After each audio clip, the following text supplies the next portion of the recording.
और जी जाओ तुम भी। एक घर में इकट्ठे रहने से परिवार नहीं होता। एक साथ रह रहे हो, इकट्ठे रह रहे हो, एक जगह पर खाना बन रहा है, एक जगह पर भोजन बन रहा है और सबसे कहते फिर रहे हो हम 5 भाई का परिवार एक साथ रहता है, 6 भाई का परिवार एक साथ रहता है, 4 भाई का परिवार एक साथ रहता है, 3 भाई का परिवार एक साथ रहता है, 2 भाई का परिवार एक साथ रहता है। ये तुम दुनिया भर में कहते फिर रहे हो।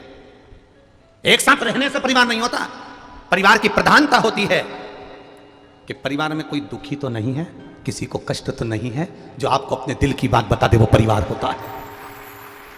एक जगह एक रसोई घर से खाना खाने से परिवार नहीं होता। अपने दिल की बात बता देने से, अपने गम को बता देने से, अपने एक श्रेष्ठ भाव को तुम्हारे सामने प्रकट कर देने पर, उसके दिल की बात को तुम समझ जाओ, उसके हृदय की बात को तुम समझ जाओ, उसके चित्त बात को तुम समझ जाओ, तो समझो कि परिवार में रह रहे हो। और मालूम पड़े एक जगह रोटी बन रही है, सब अपना अपना कमरा में खाया पिया, दुकान धंधे पानी पे गए, रात को बैठ गए, खाया पिया चल दिया, इसको परिवार नहीं कहते। परिवार में इसका चेहरा क्यों उतरा है, माँ इसको दुखी क्यों है, पिता तेरे मन में क्या बात चल रही है, ये छोटे भाई के बच्चे को क्या हुआ, बड़े भाई के बच्चे को क्या हुआ, इसको क्या हुआ। ये परिवार है जिसमें एक दूसरे के प्रति समर्पण का भाव, एक दूसरे के प्रति दर्द जागृत हो, एक दूसरे के प्रति प्रसन्नता का भाव जागृत हो, उसको परिवार कहते हैं। खाना एक जगह बन रहा है, हम 5 भाई का परिवार, 6 भाई का परिवार एक जगह रह रहे हैं, पर इनसे पूछो तो एक गंगा जा रही, एक यमुना जा रही।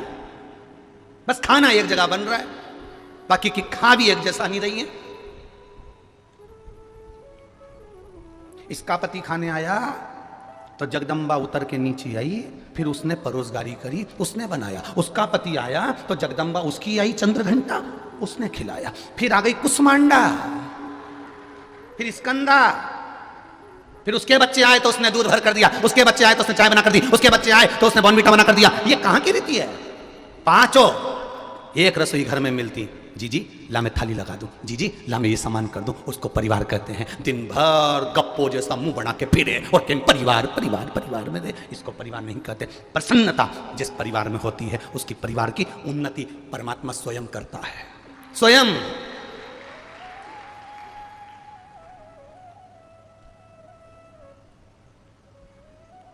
कितनी तमन्ना है हमारे भीतर, कितनी आकांक्षा, कितनी इच्छा भरी हुई है,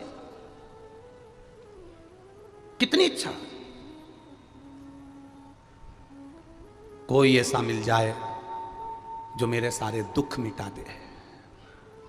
इस चक्कर में तुम कभी कुबेरेश्वर धाम मत आना कि कोई ऐसा मिल जाए जो तुम्हारे दुख मिटा दे।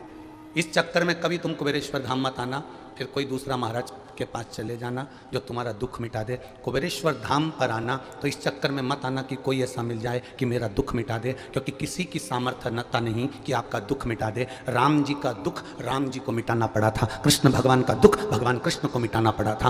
आपका दुख आपको मिटाना पड़ेगा और वो भजन के बल पर मिटाना पड़ेगा।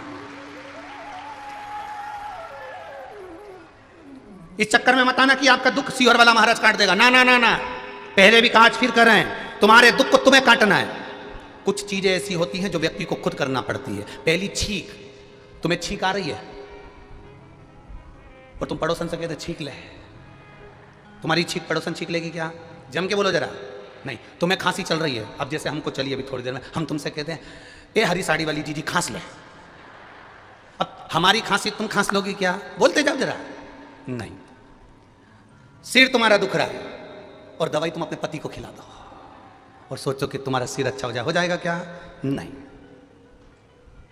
दवाई भी तुम्हारी तुमको खाना पड़ेगी, छींकना भी तुम्हारा तुमको पड़ेगा, खांसना भी तुम्हारा तुमको पड़ेगा, भोजन भी तुम्हारा तुमको करना पड़ेगा, उसी तरह दुख भी तुम्हारा तुमको काटना पड़ेगा, कोई दूसरा नहीं काट सकता। पर हम भ्रांतियों में जी रहे हैं। कोई ऐसा बाबा मिल जाए